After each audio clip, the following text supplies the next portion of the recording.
con todos y todas. Bienvenidos a su programa Nuestra Voz Existe. El día de hoy continuaremos hablando sobre temas relacionados a la prevención de la violencia. Aquellas señales de alerta que nos ayudarán a identificar la violencia. Para de esta forma prevenir y tomar acciones frente a alguna situación que nos pongan en riesgo, especialmente hoy más que nunca a través de las redes sociales, a los niños, niñas que están expuestos a esta situación gracias a las clases virtuales, a las redes sociales como Instagram, Facebook y tantas plataformas que a veces encontramos situaciones de violencia y los padres de familia que no están tan cercanas a la tecnología no pueden identificar y no saber qué están haciendo sus hijos e hijas, niños, niñas y adolescentes. Así que el día de hoy nos acompañan nuevamente dos grandes invitadas para seguir hablando sobre el tema. Tenemos a Jacqueline Obando Barja, quien es la promotora del Centro de Emergencia Mujer en la Comisaría de la Familia El Agustino, y Andrea Tataje Márquez, quien es psicóloga clínica y psicoterapeuta psicoanalítica. Bienvenidas y gracias por acompañarnos en nuestro programa Nuestra Voz Existe. Vamos a comenzar haciendo nuestra primera pregunta, Andrea, para que nos comentes un poco cómo podemos identificar si yo como adolescente o algún miembro de mi familia o mis amigos o mis amigas más cercanas están viviendo un contexto de violencia. ¿Cuáles son esas señales que me podrían indicar, no, tengo que ponerme alerta porque aquí está pasando algo grave? Ok, a ver. Lo primero que tenemos que tener presente es que la violencia puede estar presente en cualquier tipo de relación. Esta relación puede ser amical con nuestros amigos, nuestros compañeros de colegio, de universidad, de instituto, nuestros compañeros de trabajo, en nuestras relaciones de pareja, dentro de nuestras relaciones familiares. Entonces, tenemos siempre nosotros que estar alertas a qué señales, a las señales que nos ayuden a identificar que esta relación que nosotros tenemos está cambiando. Y está cambiando hacia una relación de poder o de dominio o de control. Es decir, si nosotros por ahí nos percatamos que nuestra pareja, por ejemplo, empieza a restringir los momentos en los que nosotros salimos o cómo salimos, o con quién salimos, o si empieza por ahí a aislarnos de nuestras redes de soporte, es decir, de nuestras amistades, de nuestra familia, ¿no? También si es que por ahí empieza a minimizar, a hacer como más chiquito la manera en la que nosotros nos sentimos, o si empieza a insultarnos, ¿no? Parte del problema de la violencia es que cuando ocurre, generalmente puede ocurrir de una persona cercana a nuestro entorno. Y eso hace que sea a veces muy sorpresivo y que por otro lado nuestra mente trate de generar una explicación del por qué está ocurriendo esto.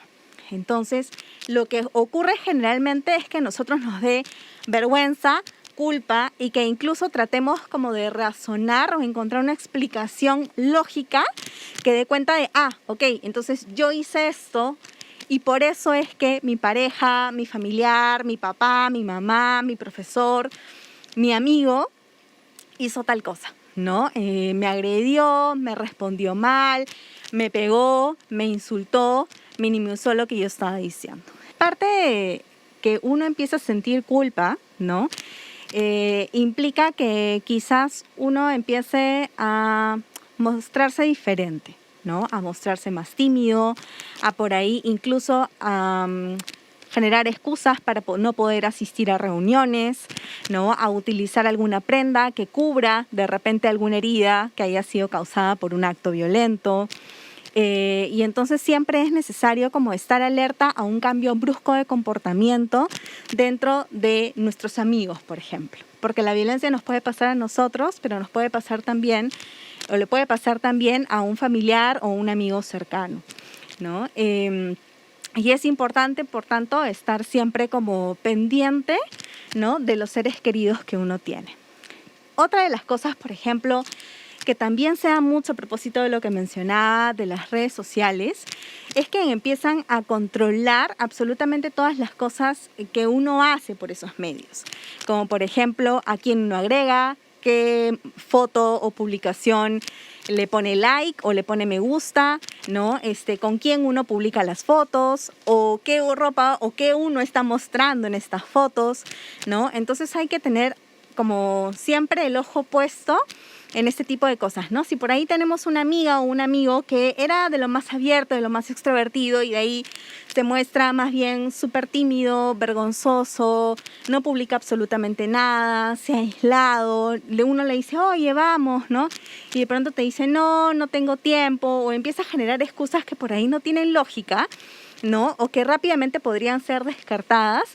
Algo está pasando y es importante nosotros mantenernos en contacto, ¿no? Y estar abiertos a que por ahí nos puedan llamar, se puedan comunicar con nosotros o incluso poder alcanzarles la información o por ahí preguntarles. Creo que siempre es importante también tener presente que poder decir que a veces uno es sujeto de violencia no es una cosa sencilla.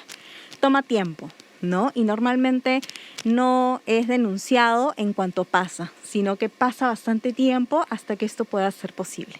Y eso no implica que antes no haya sido violento y ahora sí, ¿no? O que antes ella lo haya causado, ella o él lo hayan causado y entonces está disculpado. No, sino que salir de este círculo de violencia es muy complejo. Me gustaría hacer una pregunta también bastante interesante que en nuestro entorno juvenil siempre pasa, en nuestras diferentes reuniones. Cuando alguien dice, me siento mal de esta manera, a veces unas amigas saltan y dicen, pero ¿por qué te quejas? ¿No? Si esas cosas es normal en una pareja, si no te tomara atención o no te celara, pues no te quiere, ¿no? Y decimos, bueno, entonces sí me está cuidando, pero en realidad es una situación de violencia y a veces se dice qué tóxico, tóxica eres y ahora se toma esa palabra como un juego y no a veces como una señal de alerta frente a alguna violencia. Me gustaría responder esa pregunta y es que en nuestra sociedad hay una serie de creencias que se transmiten de generación en generación desde que somos muy pequeños, ¿no? Desde la infancia, a través de los cuentos, las canciones, las películas, las novelas, creencias que naturalizan y justifican la violencia, ¿no? Vemos, no sé, frases como que mi media naranja, ¿no? Es mi media naranja o que a la espera del príncipe azul, ¿no? Son creencias que justamente nos hacen sentir que no estamos completos si estamos, o no estamos completas si estamos solas, ¿no? Sino que alguien va a complementar nuestra felicidad, alguien va a llegar y va a complementar nuestra felicidad, o que el amor lo puede todo, ¿no? Y bajo esta frase pues se justifica, se tolera muchas situaciones de violencia.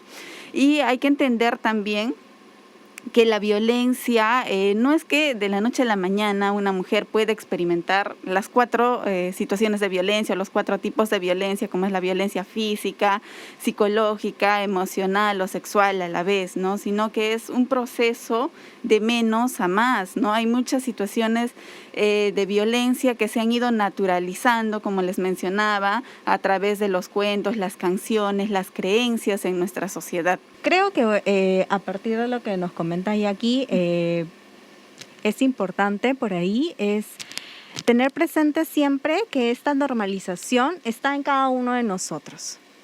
Más grande, más pequeña, pero está.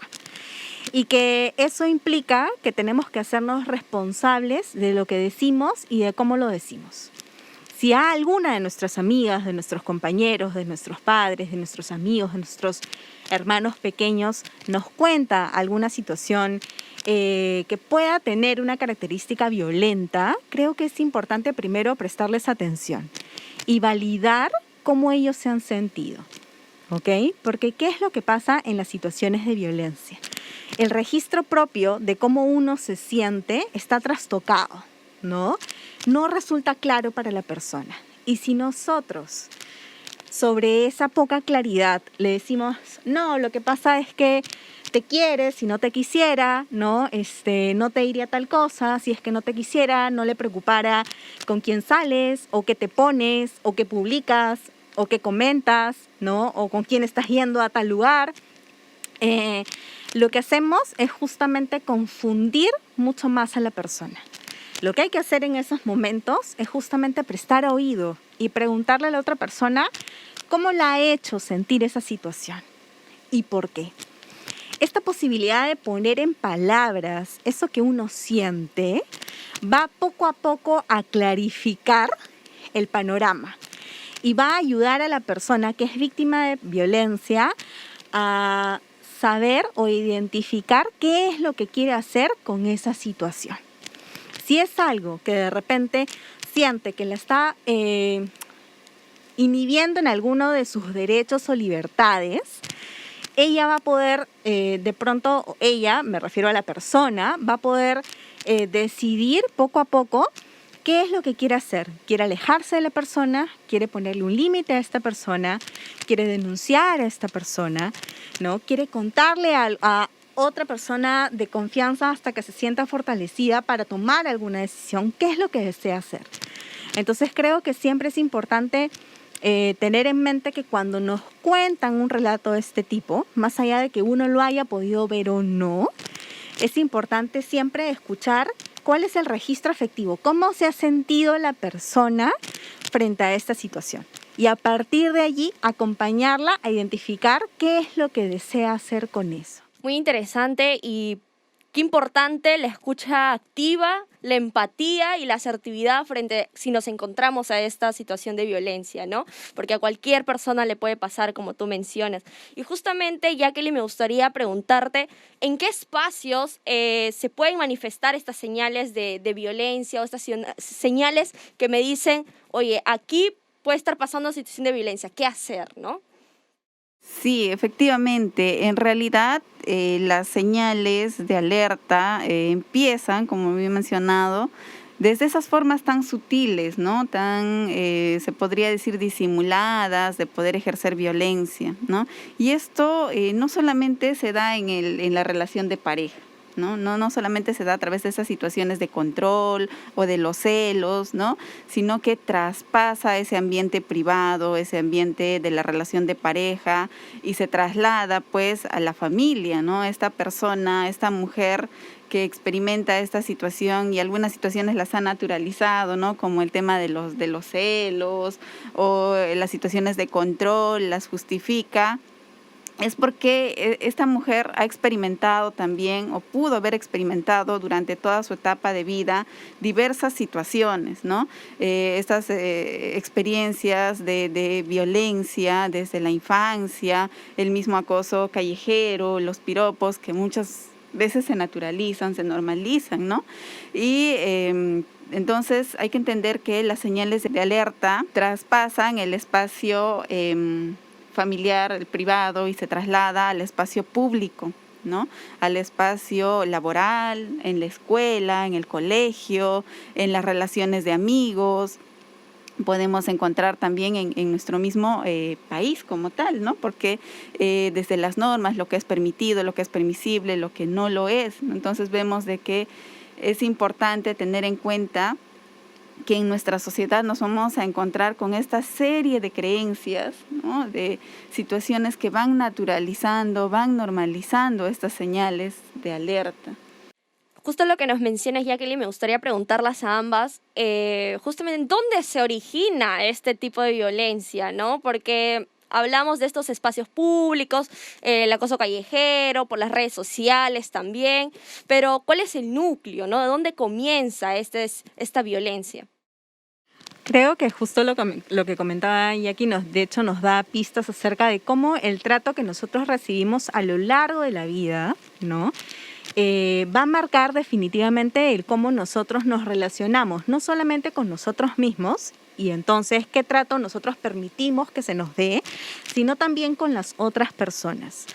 El que nosotros hayamos sido víctimas de violencia, quizás desde muy temprana edad, por ejemplo, en nuestros hogares, de hecho, hace que potencialmente podamos ser víctimas de violencia a futuro. ¿Por qué? Porque al ser víctimas de violencia, quizás de manera sistemática, no desarrollamos estas señales de alerta, ¿no?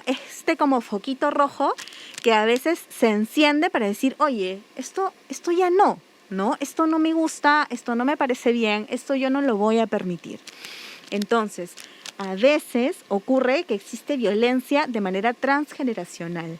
Hemos visto muchas veces casos de familias en donde las mujeres, por ejemplo, han sido agredida sexualmente, incluso llegando a la violación, ¿no? Y que por más que a veces en la familia se procure que esto no se repita en las siguientes generaciones, ¿no? Hay algo allí que termina por fallar, que hace que quizás no de iguales formas, pero que las futuras generaciones sigan cayendo en estos círculos de violencia, ¿no? A veces quizás en los ámbitos laborales, a veces quizás con las parejas, pero de otro tipo, ¿no? Entonces, tenemos nosotros siempre que saber que con la violencia uno no bromea, ¿no? A la violencia uno no la debe desestimar, porque ese es el trato que mañana más tarde o podemos recibir o podemos emitir, como en el caso de los niños, por ejemplo.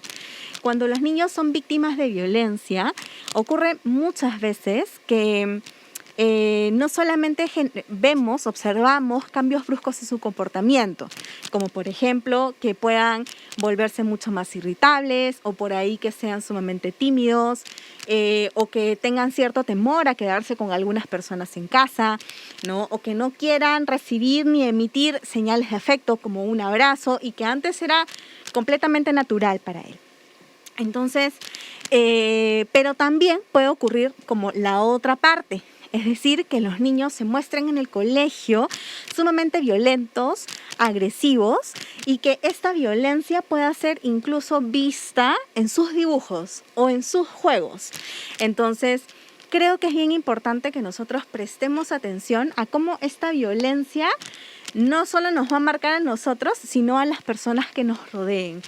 Más aún si nosotros estamos a cargo del cuidado, por ejemplo, de un menor o si tenemos hermanos menores en casa, ¿no? La violencia no solamente afecta a la víctima directa, sino a las personas del entorno. Porque sin duda, a veces los actos violentos son totalmente sorpresivos y uno se queda sin capacidad de respuesta. Si eso nos pasa a nosotros como seres adultos, ¿no? Imaginemos cómo le puede impactar a un niño que muchas veces tiene que ser como sacado de ese ambiente para poder ser salvado de alguna manera, ¿no? Pero ese impacto y esa huella va a quedar de todas maneras y es algo en lo que uno tiene que trabajar y en lo que tiene que estar alerta.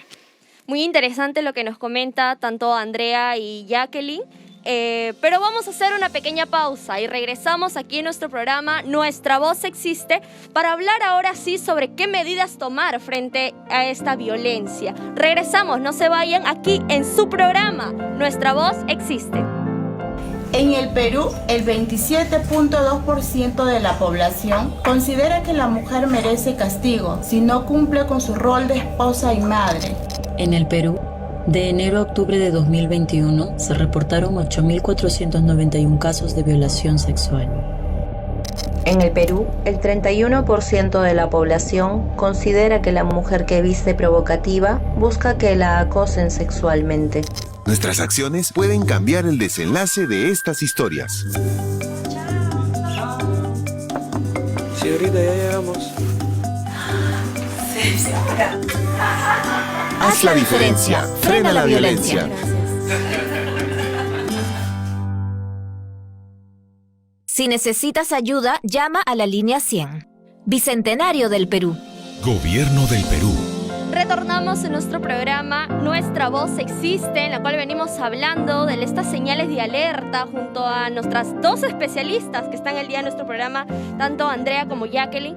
Pero ahora queremos hablar sobre qué acciones tomar frente a este tipo de violencia, ¿no? Para que no lleguen hasta los golpes de repente, ¿no? Que es una señal ya más visible. En la etapa del enamoramiento se dan estas primeras señales que nos tensionan, que nos hacen sentir incómodos, el tema de los celos, del control, o que no te pongas esta ropa, o que tus amigas no me agradan, o por qué sales mucho con la familia y dónde estoy yo, ¿no? O, dame un tiempo para mí. Entonces, estas pequeñas cosas son esas prácticas que a nivel social la hemos tolerado, la hemos legitimado, ¿no? Y la hemos naturalizado, o sea, están en el día a día. Entonces es importante, creo yo, empezar a desterrar, ¿no? A tomar conciencia de que hay ideas, creencias que justamente van tolerando, justificando la violencia. Entonces pienso que una de las tareas como sociedad es, en primer lugar, tomar conciencia,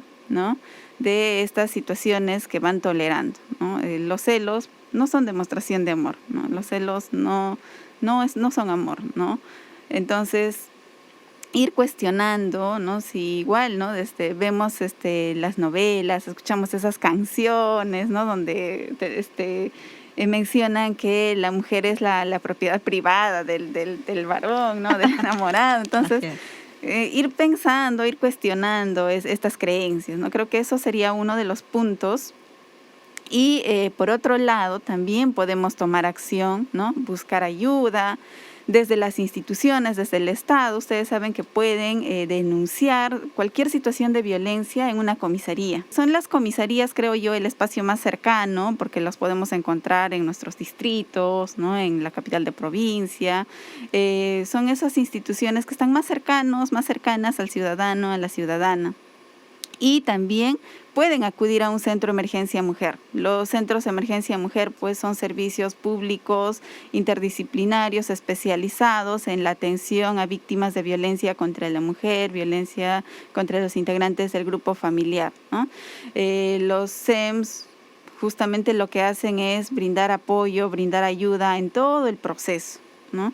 Si la víctima tiene dudas sobre dónde ir a denunciar o cómo hacer, ¿no?, cómo salgo de esta situación y quiero buscar ayuda, pueden acudir a un centro de emergencia mujer, ¿no? Desde el centro de emergencia mujer se cuenta con el servicio legal, servicio social y servicio psicológico.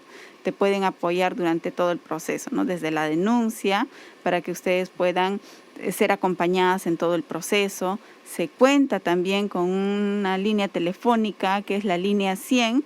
Esta línea es totalmente gratuita, es una línea confidencial donde cualquier persona que esté atravesando una situación de violencia puede hacer uso de esta línea. Y no solamente la persona víctima de violencia, sino cualquier ciudadano, cualquier ciudadana que conozca de un hecho de violencia puede reportar esta situación a través de la línea 100, ¿no?, que está activa las 24 horas del día. Entonces es una línea de apoyo. Y se cuenta también con el Chat 100, que es una plataforma de apoyo, ¿no?, una plataforma virtual justamente para la gente más joven, ¿no?, que haya identificado estas señales de alerta que ya hemos mencionado, ¿no?, y quisiera buscar ayuda, quisiera orientarse, quisiera conocer más al respecto. Entonces puede ingresar a la plataforma del Chat 100, ¿no?, a través del buscador del internet, para poder conversar a tiempo real con un especialista en el tema. Muchas gracias, Jacqueline. Para ir cerrando el programa, bastante cargado, interesante y con muy buena información, Andrea, ¿nos podrías comentar qué otras acciones podemos tomar? Tú que eres psicóloga, el tema de la salud mental ahora, por ejemplo, está bastante fuerte y que también puede llevarnos a situaciones de violencia. ¿Qué acciones tomar? A ver, Jacqueline ha tocado un tema que es bien importante y que tiene que ver con cómo la violencia o las manifestaciones diversas de la violencia, porque no solamente son actos, sino también actitudes, miradas, comentarios, van de menos a más, ¿no? Eso implica que muchas veces nosotros no vamos a poder, identificarlas tan rápidamente. Entonces, una de las cosas más importantes es saber que nosotros podemos ser esa persona que escucha realmente a la persona que puede estar siendo víctima de violencia de algún tipo, ¿no? Y entonces en esa medida tenemos siempre nosotros que estar dispuestos a escuchar y a validar las cosas por las que está pasando la otra persona. Eso puede hacer que seamos, por ejemplo, esa persona elegida que ayude a generar una denuncia en alguno de estos otros centros, ¿no? Por ejemplo, también en caso nosotros tengamos un hermano menor, una hermana menor, o por ahí quizás un hijo pequeño, ¿no?, que esté presentando alguna señal de haber sido víctima de violencia, es importante también que lo ayudemos a poner en palabras, ¿no?, o hacer esa voz que de repente ellos no pueden levantar en este momento. Creo que es importante siempre que, por ejemplo, en caso nosotros seamos víctimas de violencia, podamos identificar en nuestro entorno a esa persona que sea de muchísima confianza, con la que nos sintamos sumamente cómodos de poder contarle eso que nos ha pasado. Más allá de que nosotros no sepamos si es violencia o no, si nos confunde, si nos hace sentir mal, si nos hace sentir incómodos, vulnerables, tristes, muy ansiosos, muy preocupados, contémoslo.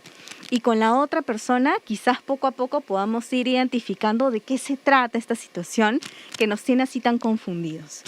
Sin duda, ¿no? Buscar ayuda, algún tipo de orientación psicológica es fundamental en estos casos, para que las cosas, como dice Jackie, no vayan escalando cada vez más. Tengamos en mente siempre que nuestra integridad y nuestro bienestar está en nuestras manos y que también es parte de nuestra responsabilidad casi comunitaria ayudar o prestar oído u orientar a las personas que lo necesiten.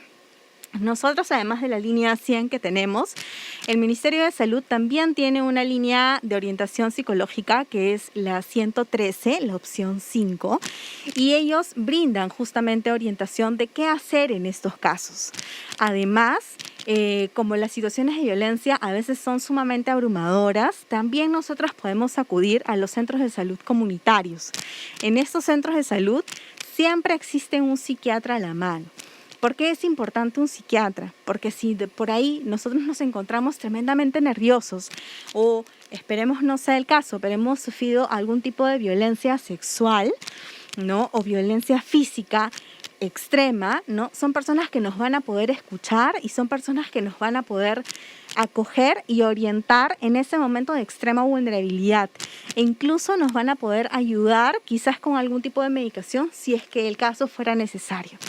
Además, por ejemplo, también tenemos la línea de soporte emocional de la Sociedad Peruana de Psicoanálisis. Si nosotros tenemos acceso quizás a internet, ¿no? O desde nuestro celular, podemos buscar a la Sociedad Peruana de Psicoanálisis y allí ellos tienen un registro en donde nosotros ponemos nuestros datos. Solamente puede ser, por ejemplo, en mi caso, mi nombre, Andrea T, ¿no? De Tataje. Y entonces lo que van a hacer ellos es registrar algunos datos básicos, mi nombre, mi teléfono, el motivo por el cual yo deseo comunicarme con ellos, y ellos a la brevedad posible también nos van a dar una llamada para poder acogernos y saber qué hacer en ese momento, ¿no? Ahora, si tenemos la posibilidad de poder tener además una atención psicológica sostenida en el tiempo, o sea, que pueda ser prolongada, no dudemos en pedirla, no dudemos en solicitarla. Acudamos a los servicios de salud que tengamos a mano, consultemos con nuestras personas de confianza si es que por ahí tienen algún psicóloga o psicólogo que pueda ayudarnos, ¿no? O que nos pueda brindar estos primeros auxilios psicológicos, ¿sí? Eso es, pidan ayuda, no se queden callados. Muchas gracias, Jacqueline y Andrea, por habernos acompañado. Como tú mencionas, no quedarnos callados porque nuestra voz existe. El día de hoy aprendimos a identificar esas señales de alerta, ¿no? También a ver en qué espacios son más frecuentes y también qué acciones tomar. Ya nos mencionaron las dos especialistas, las líneas que hay dentro de nuestro distrito, también las fiscalías, las comisarías, donde podemos hacer cualquier tipo de denuncia, y también las denuncias puede hacer cualquier persona que ve esta situación de violencia y no necesariamente la víctima, ¿no? Porque la comunidad también tiene que estar involucrada, tanto los jóvenes, los adolescentes que nos ven ahora en el programa en las redes sociales, a seguir viendo más contenido de nosotros. Nos pueden encontrar en todas las redes sociales que aparecen acá, tanto en Facebook, Instagram, Spotify, para que sigamos viendo cómo poder prevenir este tipo de violencia a un tiempo que no sea demasiado riesgoso ya, ¿no? Entonces prevenir de antemano. Y muchas gracias a ustedes dos por habernos acompañado y brindarnos tan valiosa información para todo nuestro público.